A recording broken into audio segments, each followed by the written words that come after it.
Good morning class. Last lecture में हम लोगों ने डिस्कस किया था हमारे डेफिशिट डिमांड को। आज हम डिस्कस करने वाले हैं excess demand. Excess demand refers to a situation when aggregate demand is in excess of aggregate supply, यानी कि जब आपका एग्रीगेट डिमांड ज़्यादा है एग्रीगेट सप्लाई से फुल एम्प्लॉयमेंट की स्थिति में, ऐसी स्थिति को हम क्या कहते हैं? एक्सेस डिमांड की। Let's take the diagram. Aggregate demand is given, income is also given. First of all aggregate demand जब हम कंसीडर कर रहे हैं तो हम कौन सा वाला एग्रीगेट डिमांड लेंगे? इस सिचुएशन में आप एग्रीगेट डिमांड जब फुल है ADF को कंसीडर करते हैं और ADE। अब दो सिचुएशन हैं यहाँ पर, ये है लाइन ऑफ रेफरेंस यानी कि इनकम, एग्रीगेट डिमांड और एग्रीगेट डिमांड। अब ADE और ADF दोनों क्या रिप्रेजेंट कर रही हैं? ये फुल डिमांड को शो कर रहा है, ठीक है। जब क्या है आपका जो प्लान ED है in the economy happens to be exceed in the full employment level, so at this point AD is no longer a factor that induce utilization of the excess capacity because there is no need for that and rather it generate a pressure of demand on the existing resources। तो जितने भी resources आपके पास available हैं उसके ऊपर ही वो क्या होगा, और ज़्यादा से ज़्यादा उसके ऊपर प्रेशराइजेशन होगा। क्यों? क्योंकि डिमांड क्या है, बढ़ रही है, डिमांड ज़्यादा है। लेकिन जैसे कि मैं आपको सिचुएशन बताऊं कि फुल एम्प्लॉयमेंट की स्थिति है, लोगों के पास रोज़गार है, उसके बावजूद भी अगर डिमांड रेज हो रही है बट वैकेंसी ही नहीं है, तो आप उनको कहाँ पर नौकरियां, कहाँ उनके पास नौकरियां, उनको कहाँ से दोगे? उनको नहीं दे सकते। क्यों? क्योंकि सिचुएशन के अकॉर्डिंग अगर देखा जाए तो लोगों के पास, मतलब हर किसी के पास नौकरी है, यानी कि जितनी भी आप लोगों के पास वैकेंसीज़ थी, आपने सारी की सारी वैकेंसीज़ फिल हो गई हैं, आपके पास और जगह ही नहीं है। तो अगर डिमांड रेज हो भी जाती है तो आप क्या उनको एम्प्लॉयमेंट प्रोवाइड कर सकते हो? नहीं प्रोवाइड कर सकते हो। तो ऐसी स्थिति में जो डिमांड है वो क्या रहेगी? हमेशा ज़्यादा रहेगी। तो जो आपका इक्विलिब्रियम पॉइंट होगा दोनों ही सिचुएशन में, जहाँ पर Y और AD इंटरसेक्ट कर रहे हैं, Y और AD इंटरसेक्ट कर रहे हैं, तो जहाँ पर ये इंटरसेक्ट करते हैं ऐसा पॉइंट क्या कहलाता है? हमारा एक्सेस डिमांड। तो जो ये डिफरेंस होगा यही क्या कहलाएगा? हमारा एक्सेस डिमांड। जहाँ पर इंटरसेक्ट करते हैं वो पॉइंट कहलाता है हमारा इक्विलिब्रियम पॉइंट। तो यही जो गैप है, इस गैप को हमने नाम दे दिया किस चीज़ का? इन्फ्लेशनरी गैप का।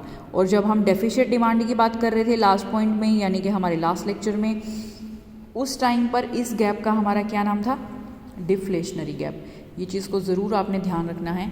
सो inflationary gap is the excess of AD over the above its level of required to maintain full employment equilibrium in the economy. कि जब आपको इक्विलिब्रियम इकोनॉमी में मेंटेन करके रखना है, उस स्थिति में जब है हमारा एक्सेस डिमांड का स्थिति जो है वो रेज हो जाता है। Causes and consequences of excess demand और इन्फ्लेशनरी गैप, क्या कारण है? हमने रीजंस पढ़े थे लास्ट लेक्चर में डेफिशिट के। अब यहाँ पर इन्फ्लेशनरी गैप में वही जो हमारे रीजंस हैं सेम टू सेम क्या हो जाएंगे? टोटली इन्वर्स हो जाएंगे। जो वहाँ पर डिफ्लेशनरी के क्या थे रीजंस थे, वो यहाँ पर बिल्कुल रिवर्स होने वाले हैं। जैसे प्राइवेट कंजप्शन वहाँ पर डिक्रीज था, अब लोग क्या करेंगे? कंजप्शन करना ही छोड़ देंगे, तो ऑब्वियस सी बात है सप्लाई ज़्यादा रह जाएगी और डिमांड कम हो जाएगी।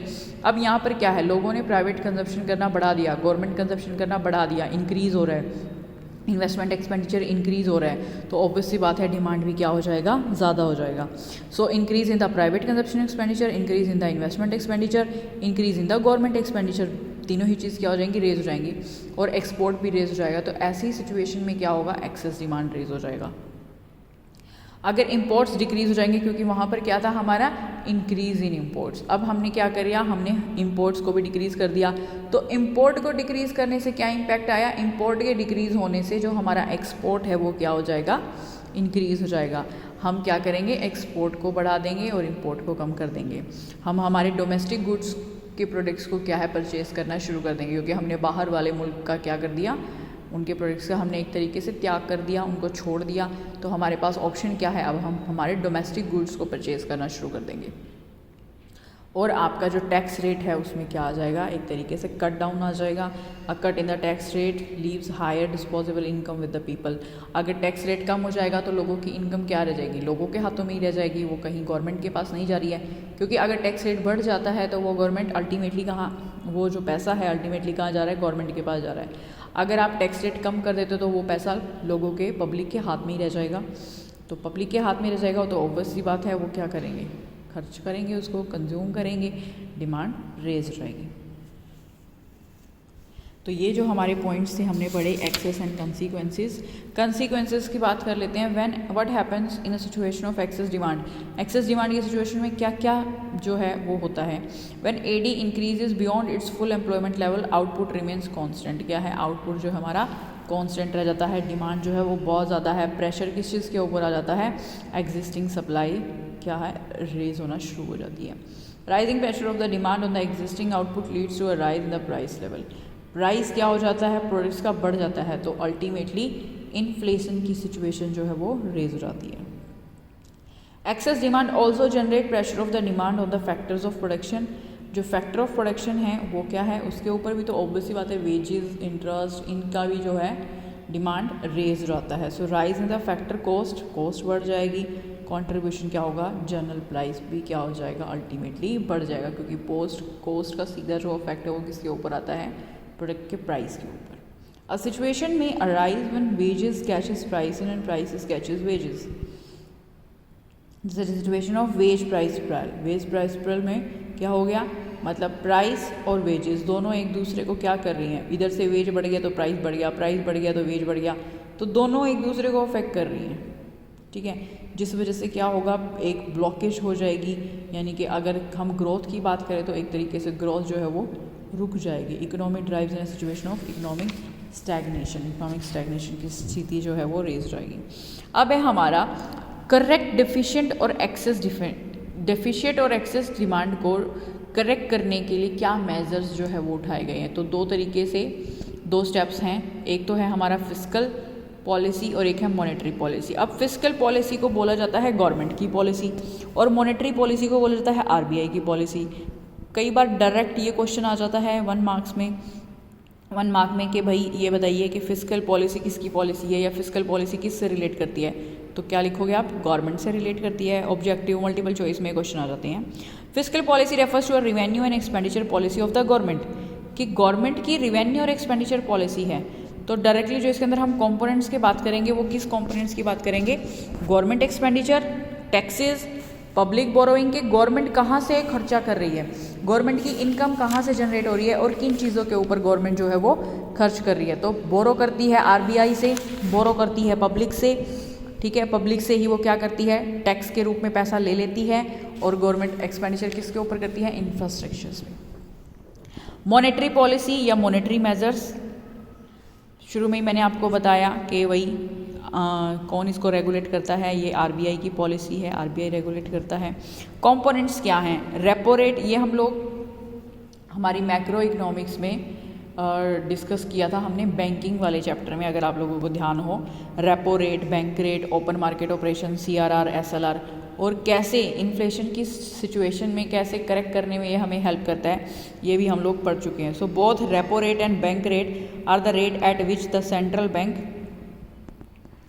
lends money to be commercial bank as already noted in the chapter 5। मतलब मैं आपको एक बता देती हूँ कि बैंक रेट क्या है। बैंक रेट क्या है, जिस रेट पे क्या करता है आरबीआई कॉमर्शियल बैंक को लोन देता है, तो ऐसा रेट क्या कहलाता है आपका, bank rate. Open market operations में क्या होता है, ओपन मार्केट ऑपरेशंस में आपकी सिक्योरिटीज़ को सेल और परचेज किया जाता है, सिक्योरिटीज़ सेल परचेज की जाती हैं।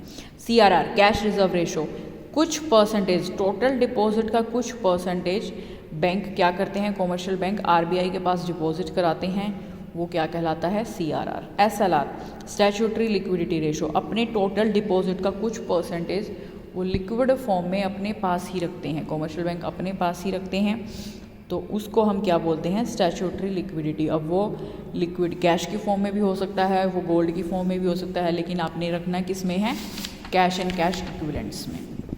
आफ्टर दैट मार्जिन रिक्वायरमेंट, कई बार ऐसा होता है कि आप लोन लेने जाते हो और आपको लोन जो है सपोज टू भी आपने 10 लाख के लोन के लिए अप्लाई किया और आपको 8 लाख, आप क्या करते हो, कोई ऑब्वियस ही बात है कोई मॉर्टगेज आप करोगे, अपनी सिक्योरिटी के रूप में कोई एसेट रखोगे, तो बैंक क्या करती है, बैंक आपको लोन देती है, वो अपनी तरीके से एसेट की वैल्यू को कंसीडर करते हैं और वो कुछ ना कुछ जितना वैल्यू एक्चुअल होता है उससे नीचे ही वो उसको कंसीडर करते हैं। तो वो जो डिफरेंस रह जाता है, सपोज टू भी आपको बैंक ने लोन दे दिया 8 लाख का, आपने अप्लाई किया था 10 लाख का, तो जो वो 2 लाख का डिफरेंस रह गया वो क्या रहता है आपका मार्जिनल रिक्वायरमेंट।